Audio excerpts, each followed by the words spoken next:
will stand up again. We will march again. We will preach again. We will organize again. We are black. We are white. We are Latino. We are Native American. We are Democrat. We are Republican. We are independent. We are people of faith. We are people not of faith. We are natives and immigrants. We are business leaders and workers and unemployed. We are doctors and the uninsured. We are gay. We are straight. We are students. We are parents. We are retirees. We are North Carolina, and we're here, and we ain't going nowhere.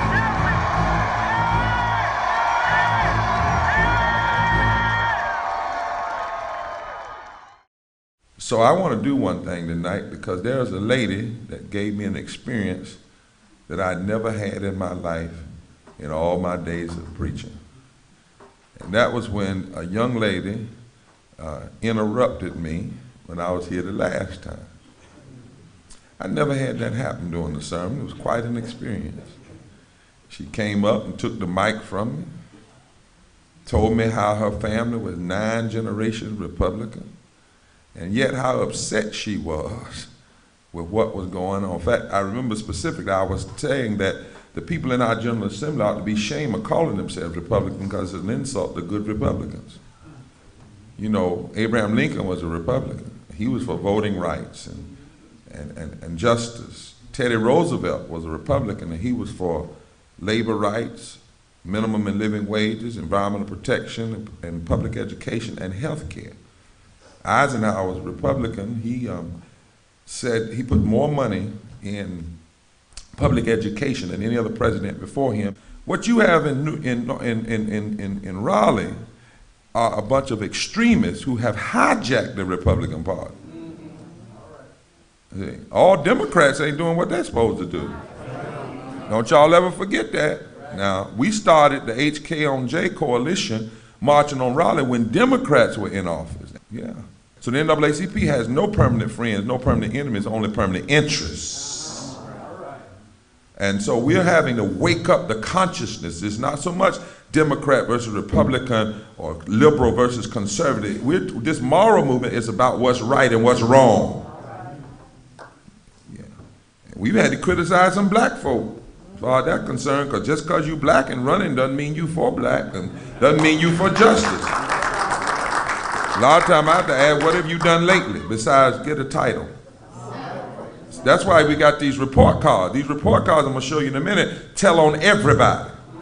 This is a non-partisan, every member of the General Assembly, everybody that's running for judge, the Senate, it doesn't tell you who to vote for, but it tells you what they have done with the power they have. It tells you where they have voted, so you can make an intelligent, rational decision.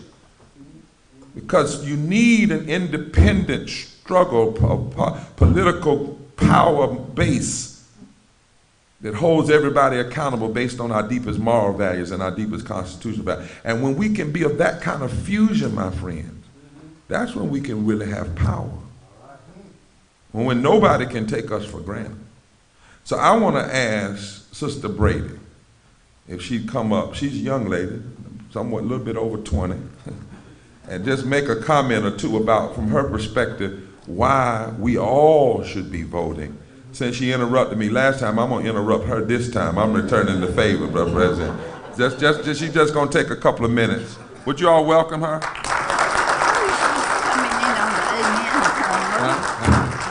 Oh, she said she just came in on the amen corner. All right. Well, I am 85 years old, and I had the experience of registering the first time against the way my family had always voted. And I'm a politician's nightmare. I've read you're not supposed to split tickets, but I do. And I think that people have got to work together. And what we care about is looking beyond our own necessities to the necessities of other people, because society can't be a good society if we leave people behind. I was a school librarian in South Statesville. I have worked and loved people from different races, and I come from a family who has served in the military. My son was in the Navy and in Gulf War, and in a little war you wouldn't know about in the Straits of Hormuz, a son-in-law in Vietnam, a husband in Korea in First Vietnam, brothers-in-law in World War I, father and father-in-law and uncles in World War I. My brothers-in-law were World War II. They fought for this right that we vote, and if we take it for granted, we're going to be in a mess. Because there are people who will do anything to win for greedy reasons. And we need to look toward what's good for society. I was a history major, and I've been told, don't repeat mistakes. And I see it over and over. We are repeating mistakes. And that legislature was a disgrace for progressive North Carolina. And I hope that, and I'm looking forward to that information. Yes, ma'am. Yes, ma'am. Thank you. Thank you, Sister Brady.